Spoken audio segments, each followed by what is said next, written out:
আমাদের নিজেদের ব্যক্তিগত জীবনের কথা চিন্তা করি, আমরা কিন্তু বেশ কিছু বিষয়ে কিন্তু প্ল্যানিং করে থাকি এবং প্ল্যানিং করাটা আমাদের লাইফের কিন্তু অনেক নর্মাল একটা কাজের মধ্যেই পড়ে। এখন আমরা যেরকম অনেক বিষয় প্ল্যানিং করে থাকি, তেমনি আমাদের আশেপাশে যে এতগুলো সামাজিক প্রতিষ্ঠান আছে, তারপর বাণিজ্যিক প্রতিষ্ঠান আছে, ব্যবসার প্রতিষ্ঠান আছে, এই প্রতিষ্ঠানগুলো কিন্তু বিভিন্ন বিষয়ে বিভিন্ন রকমের বিভিন্ন সময় কিন্তু পরিকল্পনা গ্রহণ করে থাকে। এখন কথা হচ্ছে, পরিকল্পনার ক্ষেত্রে এটা দেখা যায় যে ব্যবসা প্রতিষ্ঠানে বা অন্যান্য প্রতিষ্ঠানগুলোতে কিছু কিছু পরিকল্পনা আছে যেগুলো বারবার ব্যবহৃত হয়, আবার কিছু কিছু পরিকল্পনা আছে যেগুলো হচ্ছে একবারের জন্য জাস্ট ব্যবহার করা হয়, অর্থাৎ স্পেসিফিক্যালি জাস্ট একটা কাজের জন্য পরিকল্পনা ব্যবহার করা হয়। তাহলে এতে কিন্তু বোঝা যায় যে পরিকল্পনাকে কিন্তু বিভিন্ন ভাগে ভাগ করা হয়। আবার দেখা যায় কোনো কোনো পরিকল্পনা হচ্ছে যে 5 বছরের জন্য তৈরি করা হয়, কোনো কোনো পরিকল্পনা 5 বছরের কম সময়ের জন্য তৈরি করা হয়। তাহলে এভাবে বোঝা যাচ্ছে, বা আমি যেটা বুঝাতে চাচ্ছি সেটা হচ্ছে পরিকল্পনাকে কিন্তু আমরা বিভিন্ন বিষয়ের উপর ভিত্তি করে বিভিন্ন ভাগে ভাগ করতে পারি। এবং ইয়েস, আমাদের এই ভিডিও লেকচারটা এই বিষয় নিয়ে, যে পরিকল্পনার প্রকারভেদ। তাহলে আমরা এই ভিডিওতে মূলত যে বিষয়গুলো আলোচনা করব সেটা হচ্ছে, একটু আগে যে বললাম পরিকল্পনাকে কিন্তু আসলে বিভিন্ন ভাগে ভাগ করা যায়, তো সেই পরিকল্পনা প্রকারভেদগুলো সম্পর্কে জানবো। এবং হ্যাঁ, একার্থক এবং স্থায়ী পরিকল্পনা, এই দুটোর মধ্যে পার্থক্যগুলো কি কি, কেন এই দুটো একই রকম না, তো এই জিনিসগুলো হচ্ছে আমরা এই ভিডিওতে আলোচনা করব। তাহলে চলো আমরা পড়াশোনা শুরু করি। প্রথমেই আসা যাক পরিকল্পনার প্রকারভেদ সম্পর্কে। আচ্ছা, পরিকল্পনা ব্যবস্থাপনা প্রক্রিয়ার একদম প্রথম ও প্রধান কাজ। যদি পরিকল্পনায় কোনো একটা প্রবলেম থেকে থাকে, তখন এটার প্রভাব পুরা বাকি যতগুলো কাজ আছে ব্যবস্থাপনা প্রক্রিয়ার সবগুলো কাজেই কিন্তু পড়ে থাকে, যেটা অবশ্যই ভালো ফল বয়ে আনে না। তাহলে পরিকল্পনার প্রকারভেদ, পরিকল্পনাকে কি কি ভাগে ভাগ করা যায়, এই জিনিসটা কিন্তু জানা দরকার। এখন কেন জানা দরকার? মনে করো তোমার প্রতিষ্ঠানে, যখন তুমি কোন একটা প্রতিষ্ঠানে কাজ করবে, তখন কিন্তু দেখা যাবে যে বিভিন্ন বিষয়ের উপর বিভিন্ন সময় বিভিন্ন ভাবে কিন্তু তোমার পরিকল্পনা গ্রহণ করতে হবে।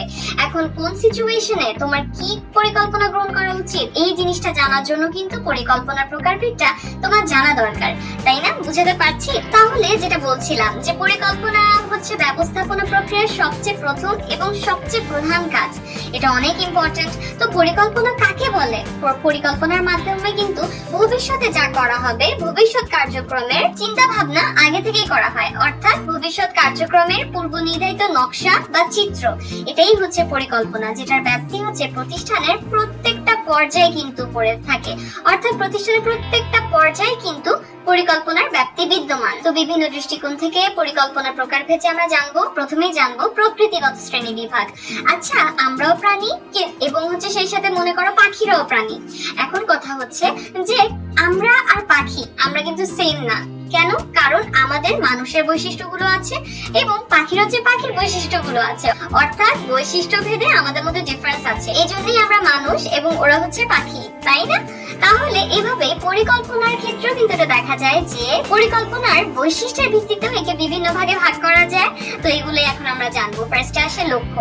লক্ষ্য সম্পর্কে, অর্থাৎ পরিকল্পনার লক্ষ্য সম্পর্কে কিন্তু আমরা একটা ভিডিওতে ইন ডিটেইলস আলোচনা করেছি। লক্ষ্য কাকে বলে, এই জিনিসটা যদি আমি আরো একবার একটু রিওয়াইন্ড করি বা একটু মনে করাই তোমাদেরকে, সেটা হচ্ছে পরিকল্পনা করার ফলে বা পরিকল্পনা যেই আউটপুট পাওয়ার জন্য করা হচ্ছে, সে অভিপ্রেত ফলকেই বলা হয় হচ্ছে লক্ষ্য। আর এই লক্ষ্যটাকে অর্জন করার জন্যই কিন্তু প্রতিষ্ঠানে যেই বস্তুগত উপকরণাদি আছে, মানবীয় উপকরণাদি আছে, অর্থাৎ এদের সবগুলোকে কিন্তু কাজে লাগানো হয়। এখন লক্ষ্যের যদি একটা এক্সাম্পল দিই, যেমন হচ্ছে কোন একটা প্রতিষ্ঠান ঠিক করলো তারা এই বছর গত বছরের তুলনায় 10% উৎপাদন বৃদ্ধি করবে, তাহলে এটা হচ্ছে তাদের লক্ষ্য।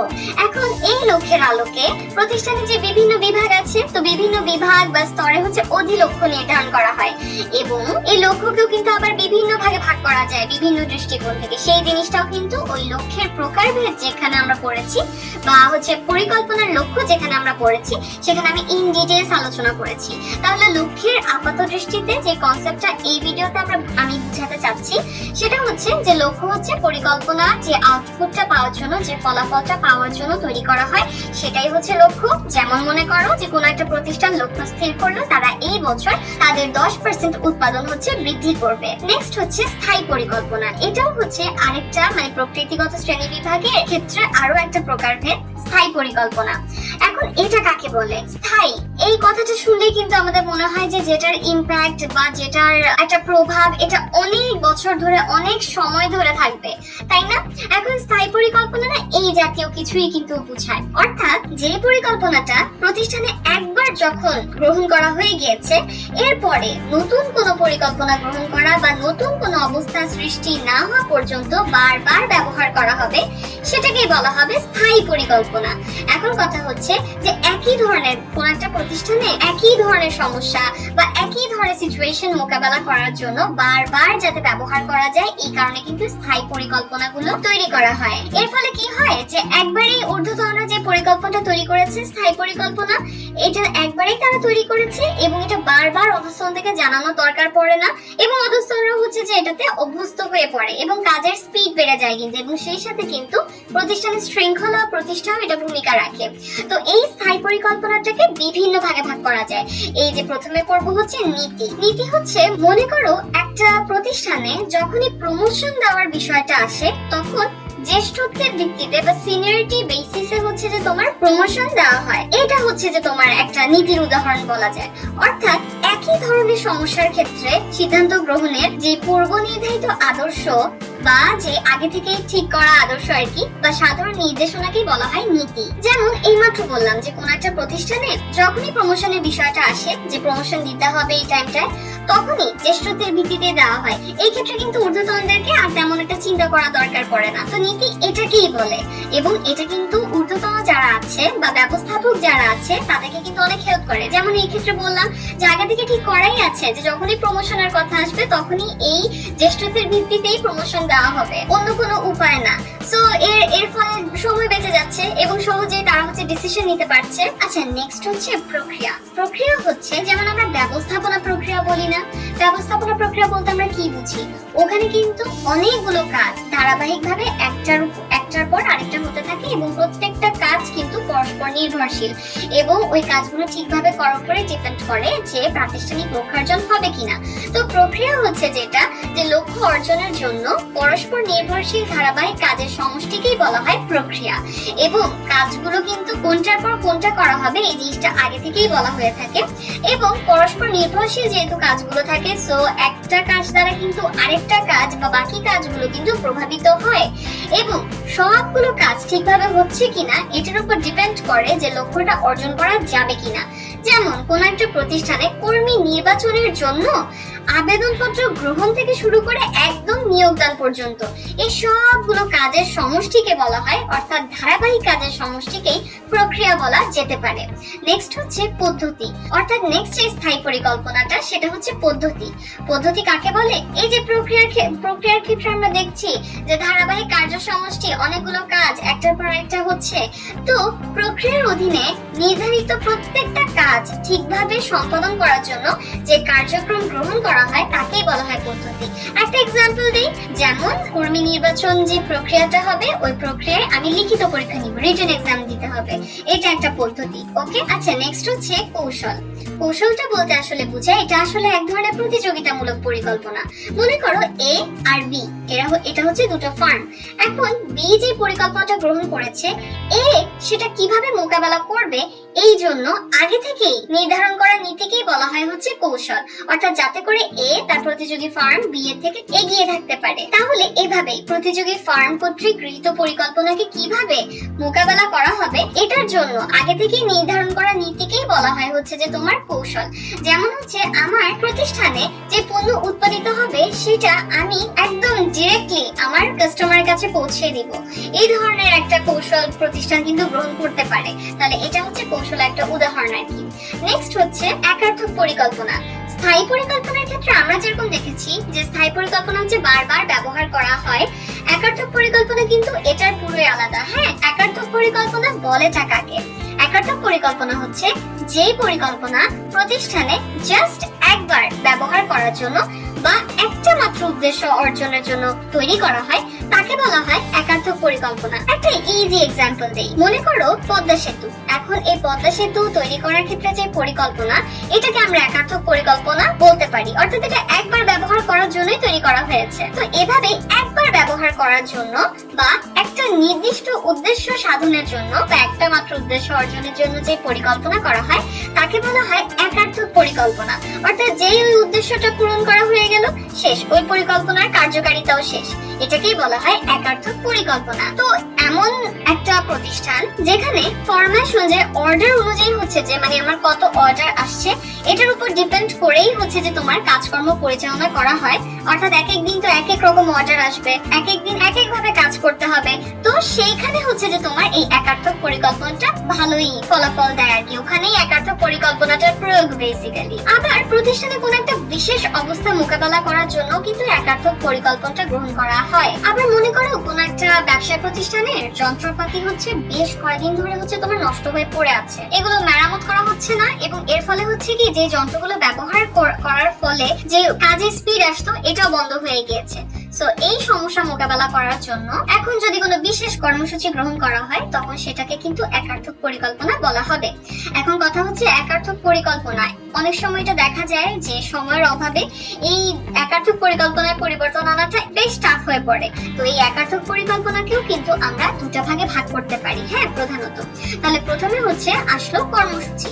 কর্মসূচি কাকে বলে আমি একটা এক্সাম্পল দিই, যেমন বাংলাদেশের খাবার পানিতে যাতে আর্সেনিক দূষণ রোধ করা যায় এই জন্য একটা বড় ধরনের পরিকল্পনা গ্রহণ করা হলো দেশব্যাপী।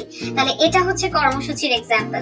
অর্থাৎ কোন একটা বিশেষ লক্ষ্য অর্জন করার জন্য বড় ধরনের পরিকল্পনা যে গ্রহণ করা হয় সেটাকে বলা হয় হচ্ছে যে তোমার কর্মসূচি। তো একটু আগে যে এক্সাম্পলটার কথা বললাম, এখানে বিশেষ লক্ষ্যটা কি, যে আর্সেনিক দূষণ রোধ করা, এবং এটার জন্য একটা বড় ধরনের পরিকল্পনা গ্রহণ করা হলো দেশব্যাপী, এটা হচ্ছে যে তোমার কর্মসূচি। নেক্সট যে একার্থক পরিকল্পনাটা সেটা হচ্ছে প্রকল্প। প্রকল্প কাকে বলে, এখন দেখো কর্মসূচি হচ্ছে বড় ধরনের পরিকল্পনা গ্রহণ করা হয় কোন একটা বিশেষ লক্ষ্য অর্জন করার জন্য, ওকে। আচ্ছা, তাহলে এই কর্মসূচির আওতায় বিশেষ বিশেষ কাজ কমপ্লিট করার জন্য যতগুলো পরিকল্পনা গ্রহণ করা হয় সেই প্রতিটা পরিকল্পনাকে বলা হয় প্রকল্প। তো একটু আগে কর্মসূচি এক্সাম্পল আমরা কি দিয়েছিলাম, যে বাংলাদেশের খাবার পানিতে আর্সেনিক দূষণ রোধ করার জন্য গৃহীত বড় ধরনের পরিকল্পনা হচ্ছে যে তোমার কর্মসূচি হিসেবে গণ্য। তো এই ক্ষেত্রে কিন্তু বেশ কিছু পরিকল্পনা গ্রহণ করতে হবে। তো ওগুলোর মধ্যে মনে করো একটা হচ্ছে দূষণযুক্ত টিউবওয়েল কোনটা ওটা শনাক্ত করা, তো এটা হচ্ছে প্রকল্পের মধ্যে পড়ে আর কি, এটাই হচ্ছে প্রকল্প হিসেবে গণ্য করা হবে। হ্যাঁ, যেমন হচ্ছে আমার যদি কর্মসূচিটা বাস্তবায়ন করতে হয় তখন আমার অনেকগুলো কাজ করতে হবে, অনেকগুলো কাজের ব্যাপারে পরিকল্পনা গ্রহণ করতে হবে, এই প্রত্যেকটাকে বলা হয় এক একটা প্রকল্প। হ্যাঁ, যেমন হচ্ছে দূষণযুক্ত টিউবওয়েল কোনটা ওটা শনাক্ত করা, তো এটা হচ্ছে একটা প্রকল্প হিসেবে তোমার গণ্য করা হবে। বুঝে গেল? ওকে, তাহলে আমরা তো প্রকৃতিগত বা বৈশিষ্ট্যের ভিত্তিতে পরিকল্পনাকে কি কি ভাগে ভাগ করা যায় সেগুলো দেখে নিলাম। লক্ষ্য জানলাম, স্থায়ী পরিকল্পনা সম্পর্কে জানলাম, স্থায়ী পরিকল্পনাকে আবার কয়েকটা ভাগে ভাগ হতে দেখলাম, অর্থাৎ 4টা ভাগে ভাগ হতে দেখলাম, 4 প্রকারের হতে দেখলাম, এবং একার্থক পরিকল্পনার ক্ষেত্রে দেখলাম যে একার্থক পরিকল্পনাকেও 2টা ভাগে ভাগ করা যায়। এখন আমরা পরিকল্পনার প্রকারভেদের ক্ষেত্রে আরো জানবো যে মেয়াদ ভিত্তিক শ্রেণী বিভাগ, অর্থাৎ বিভিন্ন প্রতিষ্ঠানে কিন্তু মেয়াদের ভিত্তিতে বা সময়ের ভিত্তিতে অর্থাৎ টাইম পিরিয়ডের ভিত্তিতেও কিন্তু পরিকল্পনা গ্রহণ করতে দেখা যায়। তো এই যে বিভিন্ন মেয়াদের ভিত্তিতে পরিকল্পনা গ্রহণ করতে দেখা যায়, তো ওই অনুযায়ী কিন্তু তোমার পরিকল্পনাকে এই 3টা ভাগে ভাগ করা যায়। প্রথমত আসে স্বল্প মেয়াদী পরিকল্পনা। সাধারণত 1 বছর বা ওটারও কম সময়ের জন্য যে পরিকল্পনাটা গ্রহণ করা হয় তাকে বলা হয় স্বল্প মেয়াদী পরিকল্পনা। এখন প্রতিষ্ঠানে তো বিভিন্ন বিভাগ থাকে, উপবিভাগ থাকে, তো এই বিভাগীয় পর্যায়ে, উপবিভাগীয় পর্যায়ে যে সকল পরিকল্পনা গ্রহণ করা হয় সেগুলো হচ্ছে স্বল্প মেয়াদী পরিকল্পনার উদাহরণই বলা যায়। এখন কথা হচ্ছে প্রতিষ্ঠানে কোনো একটা বার্ষিক পরিকল্পনা গ্রহণ করা হলো, ওটার আওতায় ত্রৈমাসিক, মাসিক বা সাপ্তাহিক পরিকল্পনা, এই সবগুলোই কিন্তু এই স্বল্পমেয়াদী পরিকল্পনা হিসেবেই গণ্য করা হবে। নেক্সট হচ্ছে মধ্যমেয়াদী পরিকল্পনা। এটা হচ্ছে যে 1 বছরের বেশি। আচ্ছা, এখানে একটা সাজেশন দেই, সেটা হচ্ছে যে যেগুলো আমি বলছি তোমরা একটা খাতা কলম নিয়ে ওগুলো নোট ডাউন করে রাখো। যেমন এই মাত্র বললাম স্বল্পমেয়াদী পরিকল্পনা, এটা কাকে বলে, অর্থাৎ 1 বছর বা তার কম সময়ের জন্য যে পরিকল্পনা গ্রহণ করা হয় তাকে বলা হয় স্বল্পমেয়াদী পরিকল্পনা। এটা টাইম পিরিয়ডটা যাতে মনে থাকে। আচ্ছা, মধ্যমেয়াদী পড়ছিলাম, মধ্যমেয়াদী পরিকল্পনা এটা হচ্ছে 1 বছরের বেশি আর হাইয়েস্ট 5 বছর সময় পর্যন্ত যে পরিকল্পনা গ্রহণ করা হয় তাকে বলা হয় মধ্যমেয়াদী পরিকল্পনা। তো ব্যবসায় প্রতিষ্ঠানের কর্পোরেট লেভেলে কিন্তু এই ধরনের মধ্যমেয়াদী পরিকল্পনা গ্রহণ করতে দেখা যায়। ইভেন রাষ্ট্রীয় পর্যায়েও কিন্তু মধ্যমেয়াদী পরিকল্পনা গ্রহণ করতে দেখা যায়। নেক্সট হচ্ছে দীর্ঘমেয়াদী পরিকল্পনা। এটা হচ্ছে 5 বছরের বেশি যে কোনো সময়ের জন্যই এই ধরনের পরিকল্পনা কিন্তু গ্রহণ করা হয়। ওকে, ব্যবসায় প্রতিষ্ঠানে যে স্ট্র্যাটেজিক পরিকল্পনা গ্রহণ করা হয় প্রতিষ্ঠানের উচ্চ পর্যায়ের নির্বাহীগণের দ্বারা, তা কিন্তু এই দীর্ঘমেয়াদী পরিকল্পনার মধ্যে পড়ে। অর্থাৎ প্রতিষ্ঠানে একদম উচ্চ পর্যায়ে যে ব্যবস্থাপকরা থাকে তারা মিলে যে স্ট্র্যাটেজিক পরিকল্পনা গ্রহণ করে তাকে কিন্তু দীর্ঘমেয়াদী পরিকল্পনা বলা হয়। অর্থাৎ এটার বৈশিষ্ট্যই হচ্ছে যে 5 বছর অধিক যে কোনো সময়ের জন্যই এই ধরনের পরিকল্পনা গ্রহণ করা হবে। ওকে, তাহলে এটার টাইম পিরিয়ডটাও কিন্তু মনে রাখা দরকার। ওকে, তাহলে মেয়াদ ভিত্তিকও আমাদের মেয়াদের ভিত্তিতে আমরা পরিকল্পনাকে কয়টা ভাগে ভাগ করতে পারি সেটাও জানা শেষ। এখন আসা যাক সংগঠন কাঠামো ভিত্তিক শ্রেণী বিভাগ। এটা হচ্ছে প্রতিষ্ঠানের সংগঠন কাঠামোর কোন পর্যায়ে কোন পরিকল্পনা নেওয়া হচ্ছে ওই অনুযায়ী পরিকল্পনাকে আমরা বিভিন্ন ভাগে ভাগ করতে পারি। প্রথমেই আসে স্ট্র্যাটেজিক বা কৌশলগত পরিকল্পনা। তীব্র প্রতিযোগিতামূলক ব্যবসায় জগতে উদ্দেশ্য যাতে প্রতিষ্ঠান অর্জন করতে পারে সেজন্য দীর্ঘমেয়াদী সিদ্ধান্তমূলক কোন পরিকল্পনা গ্রহণকেই বলা হয় হচ্ছে যে স্ট্র্যাটেজিক পরিকল্পনা গ্রহণ। তো হ্যাঁ, স্বাভাবিকভাবেই কিন্তু এই পরিকল্পনাগুলো না প্রতিষ্ঠানে একদম উচ্চ পর্যায়ে যারা আছে, উচ্চ পর্যায়ের নির্বাহীগণ আছেন, তারাই কিন্তু দীর্ঘ চিন্তা ভাবনা বেশ কিছু বিষয় মাথায় রেখে এরপরেই কিন্তু এই পরিকল্পনাগুলো প্রণয়ন করে থাকেন। এবং তারা যে পরিকল্পনাটা গ্রহণ করেন অর্থাৎ এই স্ট্র্যাটেজিক যে পরিকল্পনা, এইটা বাস্তবায়নের জন্যই সংগঠনে যে নিচের স্তরে অর্থাৎ মধ্য পর্যায়ে নিম্ন পর্যায়ে যারা আছে তারা বিভিন্ন ধরনের পরিকল্পনা গ্রহণ করে এবং পরিকল্পনা অনুযায়ী কাজ করার চেষ্টা করে। এখন কথা হচ্ছে, এটা যদি একটা এক্সাম্পল দেই, মনে করো কোনো একটা প্রতিষ্ঠান তারা যাতে প্রতিযোগিতায় এগোতে পারে এই জন্য তারা ঠিক করলো আগামী 5 বছরের মধ্যে তারা তাদের যতগুলো প্রোডাক্ট আছে সেই সাথে আরো নতুন 10টা প্রোডাক্ট হচ্ছে তারা যুক্ত করবে। তাহলে এটা হচ্ছে স্ট্র্যাটেজিক বা কৌশলগত পরিকল্পনার একটা উদাহরণ। কিন্তু নেক্সট হচ্ছে কার্যভিত্তিক পরিকল্পনা। তো এই যে স্ট্র্যাটেজিক বা কৌশলগত পরিকল্পনা প্রণয়ন করা হলো, এটার আলোকে প্রতিষ্ঠানের মধ্য পর্যায়ে এবং নিম্ন পর্যায়ে কম সময়ের জন্য বাস্তবায়নমূলক যে পরিকল্পনা গ্রহণ করা হয় তাকে বলা হয় হচ্ছে যে তোমার কার্যভিত্তিক পরিকল্পনা। তো এই পরিকল্পনাগুলো বিভিন্ন রকম হয়ে থাকে। প্রথমে জানা যাক বিভাগীয় পরিকল্পনা। প্রতিষ্ঠানে কিন্তু অনেকগুলো বিভাগ থাকে, তাই না বলো? এখন প্রতিষ্ঠানে যে পৃথক পৃথক বিভাগ রয়েছে সেগুলোর জন্য পরিকল্পনা প্রণয়ন করা হলে তাকে বলা হয় বিভাগীয় পরিকল্পনা। মনে করো প্রতিষ্ঠানে কার্যভিত্তিক বিভাগ খোলা হলো, তো সেই ক্ষেত্রে কিন্তু উৎপাদন, ক্রয়, বিক্রয় এই ইত্যাদি বিভাগের জন্য যে পরিকল্পনা প্রণয়ন করা হবে, তো এগুলো হচ্ছে যে বিভাগীয় পরিকল্পনার মধ্যে কিন্তু পড়বে। নেক্সট হচ্ছে আঞ্চলিক পরিকল্পনা। এটা হচ্ছে আমরা যদি মাল্টিন্যাশনাল কোম্পানিগুলো দেখে থাকি তাদের কিন্তু ব্যবসায়িক কার্যক্রম বিভিন্ন অঞ্চলে কিন্তু বিস্তৃত। এখন যে সকল প্রতিষ্ঠানের কার্যাবলী হচ্ছে তোমার বিভিন্ন অঞ্চলে এরকম বিস্তৃত থাকে, সেই ক্ষেত্রে কিন্তু এই আঞ্চলিকভাবে পরিকল্পনা নেওয়া হয়ে থাকে। অর্থাৎ আমি একটু আগে যে মাল্টিন্যাশনাল কোম্পানির কথা বললাম তাদের কিন্তু বিভিন্ন অঞ্চলে তারা যে ব্যবসা প্রতিষ্ঠা করেছে, তো বিভিন্ন অঞ্চলের জন্য বিভিন্ন রকমের পরিকল্পনা নিতে হয় এবং এটাই হচ্ছে আঞ্চলিক পরিকল্পনা নামে পরিচিত। নেক্সট হচ্ছে মাস্টার বা সামগ্রিক পরিকল্পনা। এটা মানে হচ্ছে কি কোন একটা প্রতিষ্ঠানের সকল বিভাগ বা সকল অঞ্চলের পরিকল্পনাকে একসাথে করে যে পরিকল্পনাটা তৈরি করা হয় বা প্রণয়ন করা হয় তাকেই বলা হয় সামগ্রিক বা মাস্টার পরিকল্পনা। অর্থাৎ এখানে সব বিভাগ বা সব অঞ্চলের পরিকল্পনাকে একসাথে করা হয়। মনে করো এটা এক্সাম্পল যদি আমি দিই আর কি, যে বাজেট তৈরি করার ক্ষেত্রে বিভিন্ন বিভাগীয় বাজেট একসাথে করে তাদেরকে সমন্বয় করে মাস্টার বাজেট তৈরি করা হলো, তাহলে এটা কিন্তু সামগ্রিক পরিকল্পনার একটা এক্সাম্পল। তাহলে আমরা দেখলাম পরিকল্পনাকে বিভিন্ন দৃষ্টিকোণ থেকে বিভিন্ন ভাগে ভাগ করা যায়। এই জিনিসগুলোকে কিন্তু আমরা ছক আকারেও প্রকাশ করতে পারি যে পরিকল্পনা এটাকে আমরা 3টা দৃষ্টিকোণ থেকে দেখলাম যে বিভিন্ন ভাগে ভাগ করা যায়। প্রকৃতিগত দিক থেকে এটাকে আমরা 3টা ভাগে ভাগ করেছি, আবার মেয়াদ ভিত্তিকেও এটাকে আমরা 3টা ভাগে ভাগ করেছি এবং সংগঠন কাঠামো ভিত্তিকে আমরা এটাকে 2টো ভাগে ভাগ করেছি। আবার প্রকৃতিগত প্রকারভেদেও কিন্তু আমরা দেখেছি যে প্রতিষ্ঠানের যে স্থায়ী পরিকল্পনা আর হচ্ছে একার্থক পরিকল্পনাকেও কিন্তু আবার বিভিন্ন ভাগে ভাগ করা যায়। আবার সংগঠন কাঠামো ভিত্তিক শ্রেণী বিভাগের কার্যভিত্তিক পরিকল্পনাকেও কিন্তু আমরা বিভিন্ন ভাগে ভাগ করেছি। তাহলে আশা করি পরিকল্পনাকে যে আমরা বিভিন্ন ভাগে বিভিন্ন দৃষ্টিকোণ থেকে ভাগ করতে পারি সেটা আমি তোমাদেরকে বুঝাতে পেরেছি। এখন এই রিলেটেড একটা কোয়েশ্চেন করি তো, দেখি তো কারা কারা কারেক্ট অ্যান্সার গেস করতে পারে। আচ্ছা তাহলে বলো তো, এই যে অপশনগুলো দেওয়া আছে এটার মধ্যে কোনটা কারেক্ট হবে? কোশ্চেনটা হচ্ছে 5 বছরের অধিক যে কোনো সময়ের জন্য গৃহীত পরিকল্পনাকে কি বলে?